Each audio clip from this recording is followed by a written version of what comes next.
ये है दिल्ली दर्पण। नमस्कार, मैं हूं राजेंद्र स्वामी और आप देख रहे हैं दिल्ली दर्पण टीवी। 3 तारीख को जैसे ही 4 राज्यों के चुनाव परिणाम आए और उन 4 में से 3 राज्यों में बीजेपी ने बम्पर जीत हासिल की तो पूरा देश मोदीमय हो गया और इसे केवल और केवल मोदी मैजिक की ही करामात बताया, क्योंकि बीजेपी ने किसी भी राज्य में अपने सीएम फेस को आगे करके चुनाव नहीं लड़ा। हर राज्य में प्रधानमंत्री नरेंद्र मोदी का ही चेहरा चुनाव मैदान में दिखाई नजर आया और जो उनके बड़े नेता थे, जैसे शिवराज सिंह चौहान मौजूदा मुख्यमंत्री 19 साल से लगातार वो मुख्यमंत्री थे, उनको भी मुख्यमंत्री पद का चेहरा उन्हें नहीं बनाया गया। राजस्थान में वसुंधरा राजे पावरफुल लीडर हैं, वहाँ नहीं बनाया गया।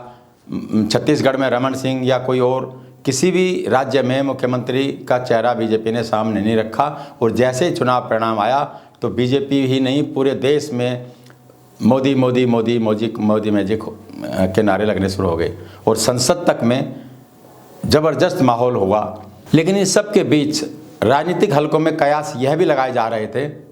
कि क्या बीजेपी के लिए मुख्यमंत्री चुनना इतना आसान होगा, क्योंकि जिस तरह से बीजेपी ने अपने किसी भी स्टेट में मुख्यमंत्री फेस का चेहरा सामने नहीं रखा तो उससे कयास यह लगाए जा रहे थे कि मुख्यमंत्री का चेहरा कोई भी हो सकता है। मध्य प्रदेश, राजस्थान, इसमें 7 सांसद मंत्री मैदान में झोंक दिए गए और इशारा दिया गया कि शायद उनमें से भी कोई सीएम फेस हो सकता है।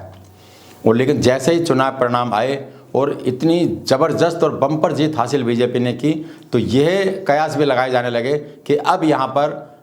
बीजेपी का केंद्रीय नेतृत्व मोदी अमित शाह अपनी चला पाएंगे, अपने मनमानी से इतना आसान उसके लिए नहीं होगा, यह भी कयास लगाने जाएगा। तो जैसे ही इधर दिल्ली में बैठकों का दौर शुरू हो रहा था, उसी दौरान वसुंधरा राजे के आवास पर विधायकों का आना जाना शुरू हो गया। उनके एक बहुत करीबी विधायकों ने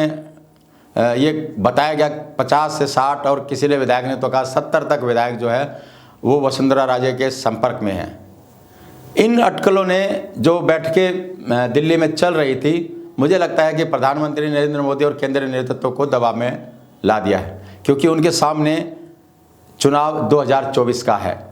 जिस तरह से बड़े बड़े चेहरे मध्य प्रदेश में, राजस्थान में और छत्तीसगढ़ में उतारे और उसके बाद अगर मुख्यमंत्री कोई और बनता है तो बड़ा सवाल ये आएगा कि उन सबको चुनाव में झोंकने की ज़रूरत क्या थी। तो इन सब पर अटकलें ये लगाए जाने लगे कि ये जो बम्पर जीत हासिल हुई है बीजेपी के लिए, ये इतना आसान नहीं होगा, क्योंकि आखिरी दिनों में जिस तरह से मध्य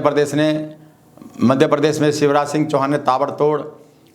जनसभाएं की, बैठकें की और एक बहुत बड़ी तादाद थी जो ये मानने लग रही थी कि इस जीत में, इस बम्पर जीत में मुख्यमंत्री शिवराज सिंह का बड़ा योगदान है। बेशक उन्हें सीएम का फेस नहीं बनाया गया, लेकिन बावजूद इसके उन्होंने अपनी मेहनत में कहीं कोई कोर कसर नहीं रखी। तो लेकिन जैसे ही चुनाव परिणाम आया तो ये कयास लगाए जाने लगे कि क्या सीएम फेस बदल देगी। राजनीतिक हलकों में ये भी चर्चा थी कि बीजेपी अपना एक नया रोड मैप लेकर चल रही है, जिसमें उसको सेकेंड लाइन का जो लीडरशिप है वो उसे तैयार करनी है और इसी उद्देश्य से हो सकता है कि जो युवा चेहरा हो वो सीएम का फेस बने। तो आखिर तमाम मंथन के बाद बीजेपी ने ये निर्णय लिया, क्योंकि ये इतना आसान नहीं था उसके लिए कि मध्य प्रदेश और ख़ासकर राजस्थान में ऐसे अपनी मनमानी चला देना कि मुख्यमंत्री थोप देना, क्योंकि जिस तरह के तेवर वसुंधरा राजे ने दिखाए, अपना शक्ति परीक्षण इसको आप कह सकते हैं, लगातार विधायकों का आना जाना उनका लगा रहा, इस पर मीडिया की भी नज़र थी और केंद्रीय नेतृत्व की नज़र थी और अच्छा खासा दबाव का सामना बीजेपी को करना पड़ा। वजह कि अगर कहीं कोई टूट होती है पार्टी में तो ये आने वाले 2024 के चुनाव में एक बहुत बड़ा रिस्क होगा और अगर उनकी अनदेखी होती है, शिवराज सिंह की या वसुंधरा राजे की अनदेखी होती है, तो हो सकता है कि इसका बहुत बड़ा खामियाजा 2024 के चुनाव में देखने को मिले। तो ऐसे में अब खबर यह है कि सूत्र ये बता रहे हैं कि बीजेपी राजस्थान में वसुंधरा राजे सिंधिया को ही मुख्यमंत्री बनाएगी, क्योंकि एक महिला चेहरा भी देना है। प्रधानमंत्री नरेंद्र मोदी ने की कैबिनेट ने अभी महिला आरक्षण बिल भी पास किया, तो महिलाओं को ज़्यादा से ज़्यादा भागीदारी दी जाएगी, इस दावे की भी पुख्ता को होती है। तो उसको ध्यान में रखते हुए मोटा मोटी खबर यह है कि बीजेपी ने अपने तीनों सीएम उम्मीदवारों की घोषणा कर ली है, तय कर लिए हैं नाम। उनमें राजस्थान में वसुंधरा राजे सिंधिया है, मध्य प्रदेश में शिवराज सिंह चौहान होंगे और छत्तीसगढ़ में रेणुका चौधरी होगी। लेकिन इसके साथ साथ जो बहुत एक और प्लानिंग, जैसा कि बताया जा रहा था, हम भी कह रहे थे कि बीजेपी की पूरी कोशिश है कि वो लीडरशिप तैयार करे, दूसरी कतार के जो नेता हैं उनको तैयार करे, ताकि आने वाले समय में जो वो मुख्यमंत्री पद कौन होगा या प्रधानमंत्री पद का दावेदार कौन होगा, इस कौन होगा के सवाल का जवाब उन्हें दिया जा सके। तो अभी तक की लेटेस्ट हमारी भी जानकारी यही है, जो कुछ छन छन के खबरें आ रही हैं उसके अनुसार राजस्थान में वसुंधरा राजे मुख्यमंत्री होगी, मध्य प्रदेश में शिवराज सिंह चौहान होंगे और छत्तीसगढ़ में रेणुका चौधरी होंगी।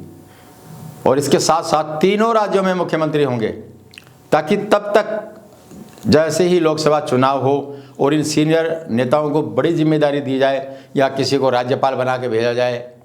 किसी स्टेट में, या किसी को कोई और जिम्मेदारी दी जाए, किसी को संगठन में कोई बड़ी जिम्मेदारी दी जाए, तो ऐसे में उन मुख्यमंत्रियों को मुख्यमंत्री के रूप में, उप मुख्यमंत्रियों को मुख्यमंत्री के रूप में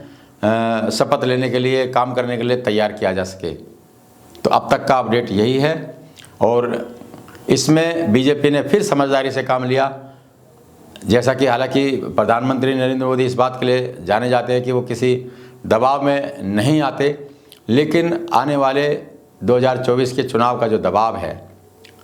उसको ध्यान में रखते हुए ने इस दबाव में आना पड़ा।